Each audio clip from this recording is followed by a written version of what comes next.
చూడండి ఇక్కడ కుక్క పిల్లలకి ఫుడ్ తీసుకొచ్చి పెట్టింది ఆవిడ, కానీ తింటున్నాయండి, తినట్లేదు. ఆవిడ మళ్ళీ లోపలికి వెళ్తే చూస్తుంది, లోపలికి వెళ్తాయి చూడండి. అది మామూలుగా అయితే మనం ఏం చేస్తాం, కుక్కలో ఇలా పెట్టగానే ఎంత తినేస్తాయి మనం లేకపోయినా. కానీ ఆవిడ చూసారా, ఆవిడ తీసుకొచ్చింది, బాక్సులు విడివిడిగా పెడుతుంది చూడండి. కానీ అవన్నీ కూడా అంటే తినాలని ఉంది, కానీ ఆవిడ నేర్పించిన క్రమశిక్షణకి అలా వెయిట్ చేస్తున్నాయి చూడండి. అది మనమైతే వెంటనే లాక్కుని తింటాం చూడండి. అన్ని ఫిల్అప్ చేసే వరకు కూడా వెయిట్ చేస్తాయి. అవి తినాలని ఆశ ఉంది, తినాలని ఆతృత ఉంది, కానీ వెయిట్ చేస్తున్నాయి. దీన్నే క్రమశిక్షణ, భక్తి, విశ్వాసం, వివేకం అంటాం కదా. అది చూడండి, అది నోరు లేని మోగజీవులు, అది అందులోని చిన్న పిల్లలు పసికోణలు. వీటిలో చూడండి ఎంత అందంగా, ఎంత ఆనందంగా కనిపిస్తుందో. అది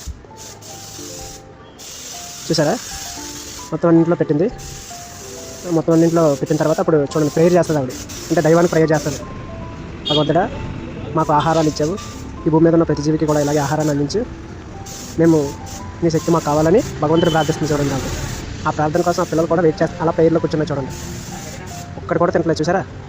చూడండి ఎంత నిజంగా ఇది అరుదుగా కనిపిస్తాయి మనకి ఇలాంటివి.